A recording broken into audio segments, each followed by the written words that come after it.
অভ্যুত্থানের মুখে পালানোর পর থেকে প্রতিদিনই শেখ হাসিনার নিত্য নতুন দুর্নীতি ফিরিস্তি দৃশ্যপটে আসছে। মেগা প্রকল্পে লুটপাট, প্লট বরাদ্দ কিংবা বিদেশে অর্থ পাচার সহ রয়েছে নানা দুর্নীতির অভিযোগ।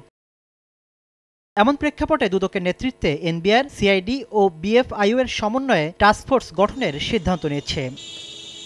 এদিন এস আলম, বেক্সিমকো, বসুন্ধরা সহ বিগত সরকারের সময় সুবিধাভোগী ৯ ব্যবসায়ী প্রতিষ্ঠান এবং সাবেক ভূমিমন্ত্রী সাইফুজ্জামানের বিরুদ্ধে অভিযোগ খতিয়ে দেখতে প্রত্যেকটির জন্য আলাদা ৩ সদস্যের কমিটি গঠন করেছে দুদক।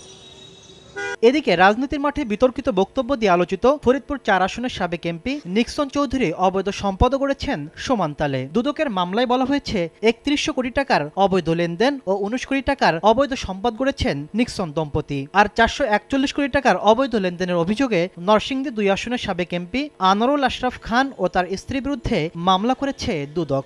১৪০২ কোটি টাকারও বেশি অস্বাভাবিক লেনদেনের মাধ্যমে তার অপরাধলব্ধ অবৈধ অর্থ হস্তান্তর, স্থানান্তর, রূপান্তরের মাধ্যমে মানি লন্ডারিং সংক্রান্ত অপরাধের দায়ে দুর্নীতি দমন কমিশন আইন ২০০৪, দুর্নীতি প্রতিরোধ আইন ১৯৪৭ এবং মানি লন্ডারিং প্রতিরোধ আইন ২০১২ এর সংশ্লিষ্ট ধারায় একটি মামলা রুজু করা হয়েছে। সাবেক মন্ত্রী এমপিদের অস্বাভাবিক লেনদেনের পেছনে কোনো ব্যাংক কর্মকর্তা জড়িত থাকলে তাদের বিরুদ্ধেও ব্যবস্থা নেওয়া হবে বলে জানান সংস্থাটির মহাপরিচালক।